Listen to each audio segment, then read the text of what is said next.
அத்தியாயம் அல் கியாமா. மக்காவில் அருளப்பட்டது.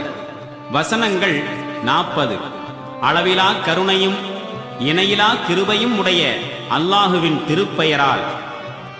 இல்லை, நான் மறுமை நாளின் மீது சத்தியம் செய்கின்றேன். இல்லவே இல்லை, இடித்துரைக்கும் மனதின் மீது நான் சத்தியம் செய்கின்றேன். அவனுடைய எலும்புகளை நம்மால் ஒன்று திரட்ட முடியாது என்று மனிதன் கருதி கொண்டிருக்கின்றானா? ஏன் முடியாது? நாமோ அவனுடைய விரல்களின் நுனியை கூட மிக துல்லியமாக அமைப்பதற்கு ஆற்றல் பெற்றுள்ளோம். ஆனால் மனிதன் எதிர்காலத்திலும் தீமைகளை செய்து கொண்டே இருக்க வேண்டும் என்று விரும்புகின்றான்.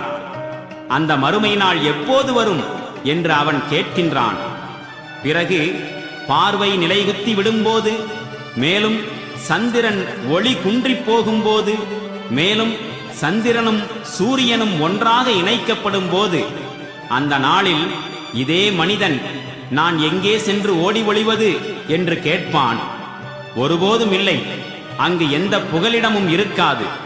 அந்த நாளில் உன் அதிபதியின் முன்பே சென்றடைய வேண்டியிருக்கும்.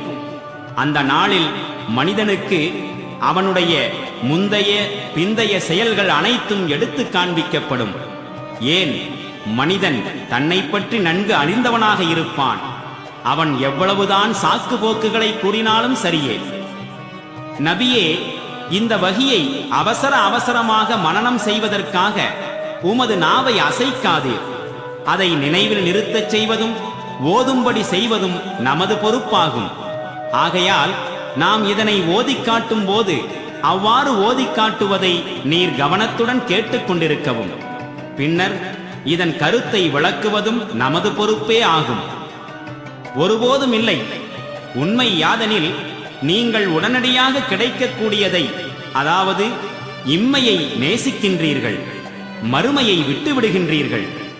அந்நாளில் சில முகங்கள் பொலிவுடன் விளங்கும், தம்முடைய அதிபதியை பார்த்த வண்ணம் இருக்கும். வேறு சில முகங்கள் துயரமடைந்திருக்கும். மேலும் இடுப்பை முறிக்கும் அனுபவங்கள் அவற்றிற்கு ஏற்பட போகின்றன என்று புரிந்து கொண்டிருக்கும். ஒருபோதும் இல்லை.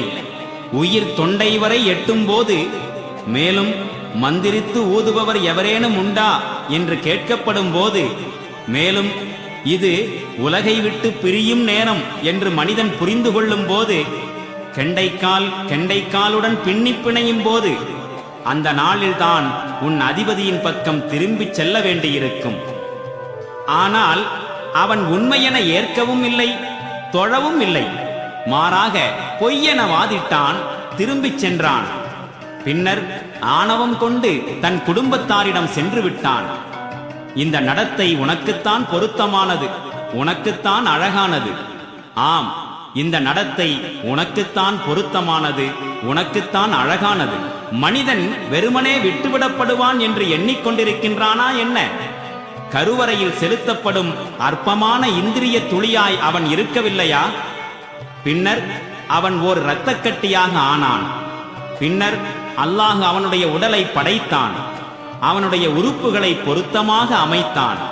பிறகு அவனிலிருந்து ஆண் பெண் என இரு இனங்களை உருவாக்கினான். இத்தகைய இறைவன் இறந்தவர்களை மீண்டும் உயிர்ப்பித்திட ஆற்றலுடையவன் இல்லையா என்ன?